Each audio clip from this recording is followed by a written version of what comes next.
He could not see their faces. He did not need to. In a city drowned in uniforms, flags, and fear, a blind teenager sat in cafes and listened. He listened to shoes on stone, to breath between words, to the way a voice tightened when it lied. And from those sounds, he built a spy network the occupiers never saw coming. Paris, 1940.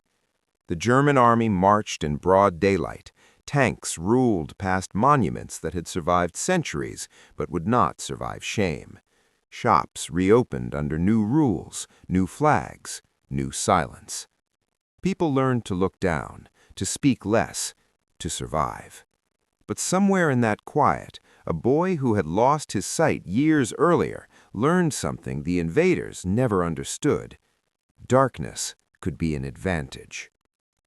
His name was Jacques Lusseyran. He had been blind since childhood, an accident at school, a piece of glass, a flash of pain, then nothing. Doctors told his parents that the world had closed forever. They were wrong. Because Jacques did not retreat inward, he leaned outward, into sound, into rhythm, into truth. He learned that every human voice carried a fingerprint, that fear had a tempo, that lies came with tiny hesitations, barely a breath long. By the time German boots echoed through Paris, Jacques was 17 years old, young, fragile, officially harmless, and completely underestimated. Occupation did not arrive with chaos. It arrived with order, orders, curfews, lists. Jewish families marked, radios confiscated, newspapers rewritten, neighbors encouraged to inform on neighbors. The enemy did not need everyone to cooperate.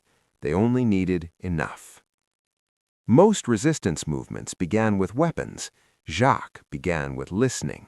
He was a student, like thousands of others. He moved through schools, lecture halls, corridors filled with whispers. Young people spoke around him freely. They forgot he was there, or assumed he could not understand. Blindness made him invisible. He heard who admired the Germans, who feared them, who hated them but said nothing, who hated them and was waiting for a chance. He began quietly, one conversation at a time, one question asked gently, never directly. He did not ask, "Will you resist?" He asked, "What do you think?" And he listened. Soon, patterns emerged. Certain voices carried conviction. Others carried fear, pretending to be loyalty. Some were empty, repeating slogans they barely understood. Jacques filtered them all. When he finally invited someone to join him, it was never sudden. It was inevitable. They met in parks, in stairwells, in borrowed apartments, never in groups large enough to remember. Jacques did not write names. He did not keep lists. He kept people separate by design. Cells. If one fell, the others would not follow. By 1941, the network had a name, Volontaires de la Liberté, Volunteers of Liberty. It sounded almost naive. It was anything but. They printed underground newspapers, quietly sliding truth back into a city fed lies. They distributed leaflets exposing German losses, Allied resistance, cracks in the illusion of total control. They gathered information, train schedules, troop movements, names of collaborators who lived too comfortably. All of it passed through Jacques. Every report was read aloud to him. Every messenger spoke face to face. He did not ask for documents first. He listened. If a voice did not match itself, if confidence wavered, if certainty rang hollow, he ended the meeting. No accusations, no explanations, just silence. The Gestapo never imagined the center of the network was blind. They hunted organizers, printers, couriers, men with weapons. Jacques carried none. He walked with a cane, moved slowly, smiled politely, a harmless boy. The irony was brutal. The occupiers flooded Paris with surveillance, but they watched with eyes only. They missed the man who saw through sound. The network grew faster than Jacques intended, too fast. Success is loud, even when you try to keep it quiet. More papers circulated, more whispers moved through cafes, more arrests followed, just not in the right places. The Germans knew something was wrong, they just did not know where. Pressure tightened. Informants multiplied, torture rooms filled. Fear returned to the streets in waves. Jacques adjusted. He shortened meetings, reduced contacts, changed routes, moved locations constantly. He trusted his instincts more than ever. Still, danger crept closer. One afternoon, a young man arrived late. His voice was calm, too calm. He spoke with confidence, but something underneath was missing: conviction. Jacques felt it immediately, a flatness, like a note played without resonance. He asked simple questions, harmless questions. The answers came too quickly. Jacques ended the meeting. Later that week, 3 members were arrested. The blind man understood what that meant. The net was tightening. Paris in occupation was not just watched, it was hunted. The Gestapo learned from failure. They began to study social spaces, universities, youth groups, intellectual circles, and somewhere in their reports, a rumor appeared, a voice, a central figure who never wrote, who never carried documents, who met people personally. They did not know his name, but they knew his method: listening. Jacques felt the shift before it was visible. People hesitated more, meetings canceled, messages delayed. Fear was distorting voices. Even his gift had limits. He debated dissolving the network, saving who he could, ending it before it ended them. But information was still flowing, still vital, and the Allies were listening now. What Jacques did not know was that someone else had been listening too. Someone close, someone patient. A betrayal rarely sounds like betrayal at first. It sounds like agreement. One evening, Jacques attended a meeting he almost canceled. The air felt wrong, heavy. The voices were familiar, too familiar. Then footsteps, boots, purposeful, unmistakable. No shouting, no chaos, just the quiet efficiency of men who knew exactly where to go.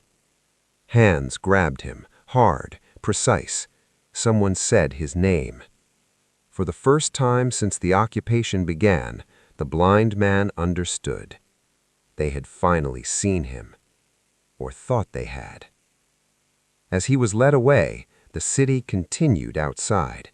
Trams moved, people spoke in low voices, life pretended nothing had happened. The network would fracture now. Some cells would survive, others would not. And Jacques Lusseyran, blind architect of resistance, was about to enter a darkness far deeper than the one he had known since childhood. But the story was not finished. Not yet. They did not beat him at first. They did not need to. The cell was small. The air was stale. The silence pressed inward. Jacques Lusseyran sat on a wooden bench and listened.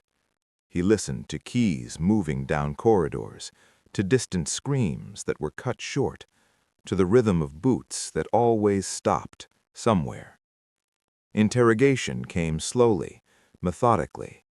They asked names, they asked structures, they asked questions designed to sound harmless. Jacques answered carefully, truth when it was safe, nothing when it was not. The Gestapo believed fear would loosen him. They misunderstood the blind. Jacques had lived without sight for most of his life. Darkness did not frighten him, but isolation did something else. Time lost shape. Days became indistinguishable from nights. Voices echoed longer than they should. Eventually, the questions changed. They asked how a student group had grown so large, how information stayed accurate, how arrests never reached the center. Someone finally laughed, a dry, humorless sound, a blind boy running a resistance network. It sounded like a joke. That disbelief saved him. The Gestapo decided he was useful but not essential, a courier, a symbol, not the architect. They were wrong. Weeks later, Jacques was transferred. A train, a sealed car. Too many bodies, not enough air. He smelled fear before anyone spoke. Sweat, urine, the sharp metallic tang of despair. Someone whispered the destination. Buchenwald. The name moved through the car like a sickness. Even those who had never been there understood.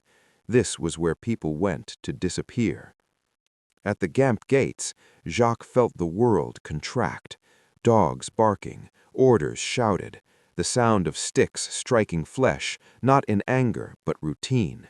His cane was taken, his glasses smashed. A guard laughed. Blindness here was not weakness, it was a liability. Inside the barracks, Jacques learned a new language. Coughs meant sickness, shuffling meant hunger, silence meant death had arrived nearby. He learned to count footsteps to find latrines, to memorize ceiling cracks for orientation, to sleep sitting because lying down invited theft. But most of all, he listened. Buchenwald was chaos wrapped in rules. Hierarchy existed even in hell. Prisoners whispered, capos shouted, SS officers barked orders without listening to answers. And in that noise, Jacques heard opportunity. He noticed something strange. The guards relied on paperwork, roll calls, lists. Numbers mattered more than faces. One evening, after a particularly brutal selection, Jacques realized something terrifying. The SS did not know who was blind. They knew there was one. They did not know which number. Blindness, again, made him invisible. Word spread quietly among prisoners. There was a blind man who could listen, who could recognize guards by their boots, who could warn of inspections before they arrived. Jacques became a node again, not of rebellion, but survival. He helped men avoid beatings by predicting moods, helped sick prisoners hide during selections by timing movements, helped the dying pass messages to those who would live. Every act was small, every act was dangerous. He survived winter by trading information, not favors, not goods, information. Which guard drank too much, which officer ignored certain blocks, when transports were likely to arrive. Listening kept him alive. In early 1945, the camp changed. The rhythm shifted. Trains arrived less often. Bombs sounded closer. Guards grew nervous. Hope is dangerous in camps. It gets people killed. Jacques resisted it. Until one morning, the shouting stopped. No orders, no dogs, just silence. Then unfamiliar voices, American. Liberation did not feel like joy at first. It felt unreal. Men cried without sound. Others laughed and collapsed. Some did nothing at all. Jacques stood still, listening to the shape of freedom. He was 21 years old. He weighed almost nothing. He had survived. The war ended around him, slowly, messily. Jacques returned to France not as a hero, but as a complication. Too young, too blind, too strange for medals. He learned that many from his network were dead, some betrayed, some broken, some forgotten. He carried their voices with him. Instead of silence, he chose speech. Jacques wrote, he spoke, he studied philosophy. He told people what blindness had taught him, that seeing was not the same as understanding, that evil was loud, but truth had a sound too. He never romanticized resistance, never claimed purity. He spoke of fear, of mistakes, of how easily courage could become recklessness. Years later he would say this, that freedom depends less on heroes and more on attention, on listening closely when lies sound confident, on noticing hesitation when truth struggles to breathe. The blind man who ran a spy network in occupied Paris did not defeat an army. He did not fire a weapon. He did not live to see a perfect ending. But he proved something terrifying to those who rely on force, that control depends on being heard, and resistance begins the moment someone listens and does not believe. In a city once drowned in fear, a boy without sight taught others to see, and that lesson outlived the war.